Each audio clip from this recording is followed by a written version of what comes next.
Hey guys, Mark Holmes here, and as always, thank you all for watching, commenting, subscribing, and being part of the Joe Boo Sports Report.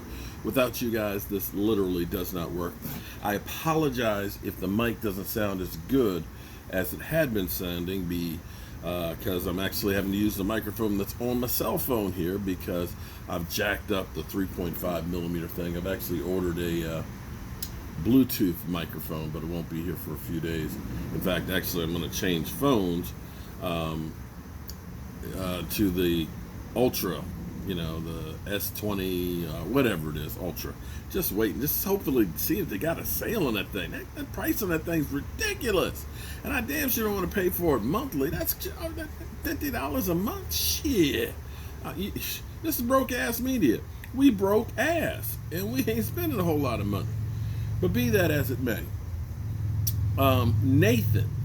Nathan on Facebook sent me an instant message or a direct message or whatever that, just send me a damn message, okay? I'm cranky today, all right? I'm cranky because I lost my other pair of glasses. I don't know what I did with. I got my, I know where my Run DMC glasses are. I know where they are. I got my Dallas Cowboys. It's your boy sunglasses. But damn, my work glasses, so I can see what the hell I'm doing, I don't know what I did with them. Anyway, pissed off about that. Nathan sent me a question and said, hey, offensive line, we got problems at right tackle. You ain't kidding. You ain't kidding right now until hopefully La'el Collins comes back, let's hope in shape and ready to rock and roll. And, everybody always talks about how the Dallas Cowboys has a great offensive line and everything, this, that, and the other. Well, you could have fooled me this past week. Right tackle is definitely an issue, and you saw what Aaron Donald was able to do with us. And the fact that we went from Cam Irving, we thought was going to start, to an undrafted rookie at tackle is kind of scary. Now, this was one of those things, and Nathan's solution, and I want to give credit where credit's due, because, credit, you better give credit where credit's due, man, because that stuff will come back on you. Karma is a mother. But Nathan reminded me that Connor Williams wanted to actually play tackle. Connor Williams really did not want to play guard because he realized there's more money in playing tackle than guard unless you're Zach Martin. So, the thing you wonder is if they had actually worked on it. This is where you wonder if the Cowboys have had time to work on this or not. Because I remember how the Washington football team, back when they were good, they had Raleigh McKenzie, I think his name was. And Raleigh McKenzie could literally play almost any position on the line. And what they would do is, if somebody was out, they would shift around so that way they made sure they had the best 5 offensive linemen out there. Now, we know Tyron Smith is not going to play anything but left tackle. Okay, so that's right there. And we know Joe Looney's going to play center. But you might be able to play musical chairs. Now, we understand. Now, think about this. When Zach Martin got hurt against the Eagles 2 years ago, I remember that because it was like, oh my God. That's right where Joe Boo was standing on the field. When Zach Martin got hurt, Connor Williams took his place. So he switched sides at guard. If you take Connor Williams and move him out to tackle, you drafted a guy, Connor McGovern, the year before. Now, he was injured last year. But I got to think, I have to think, or at least I want to hope, that what you have with Connor McGovern at guard would be better than Steele, an undrafted rookie. I know Connor McGovern hasn't played, but you at least thought of enough of them to draft him in the 3rd round. And, that way you're kind of getting the better talent. Now here's the thing. And see, guard versus tackle. They're two. See, most people just say, oh, he's an offensive lineman. Yeah, well, there's a big difference between positions. There really is. because what you have with the center, of course, he's like the general. He's the eyes, the ears, and everything else. He's calling out the protection and stuff, okay? Your left tackle is generally taking on the best edge rusher because that's the quarterback's blind side. Your guards usually do more, or are usually more athletic in the fact that they're going to the second level, hopefully.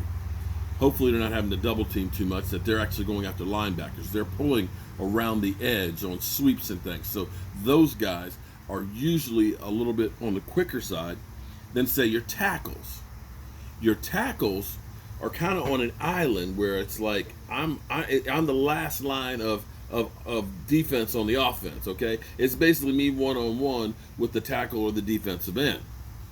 The guards you can kind of protect a little bit because he's got a tackle and a center beside you.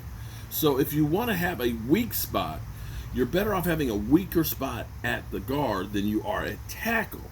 And Connor Williams has played enough that you feel better about him as your right tackle possibly than as having a rookie. The only problem is we don't know if the Dallas Cowboys have played those multiple combinations. Now, we do know that Connor McGovern has practiced some at center and guard and so forth, so we think that he should have some experience there. But the big problem right now, and some people, I was listening to the Cow Turd. The Cow Turd is sitting there saying that Mike McCarthy is like that old guy that you find, in the nightclub with the skinny jeans on, trying to act like he's young when he's really old. And he's trying to basically say that Mike McCarthy is over the hill as far as coaching, and that he's trying to sound young like a Sean McVay and things like that, as opposed to realizing that he's just an old coach. I'm not ready to go ahead and put Mike McCarthy under the bus. I definitely think it's an improvement over what we had with Jason Garrett. I just say, listen, we gave Jason Garrett 10 years of time. Can we at least give Mike McCarthy a little more time than a shortened training camp, no preseason games, no OTAs, and literally trial by fire with a whole new coaching staff? I mean, can we just do that? Can we at least wait a few games? At least get a couple under our belt. It's not like we were, winning Super Bowls with Jason Garrett. Cowboy fans have no patience whatsoever. So that's what I got on that situation.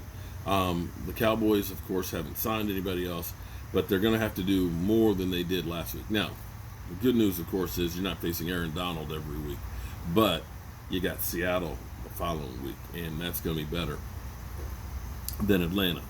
So the time is right to get this stuff right. And I don't want to say that this is a must-win situation game, but this is a must-win situation game. You don't want to start out the season 0-2 and then face Seattle. I'm just saying, you just don't. We need this win.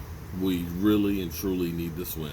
And the Cowboys got back on the field today, so let's hope that they got some good things, some things that they saw in here that we get ironed out and ready to rock and roll. So let me do some work. I got to see what's going on and what's what and who's who. And I got to do an interview with Stuart Morrison later on. What are you great fans? I got to see if I can find my glasses. And I sure could use a nap. But I ain't got time for a nap. All right, y'all. I'll catch you later.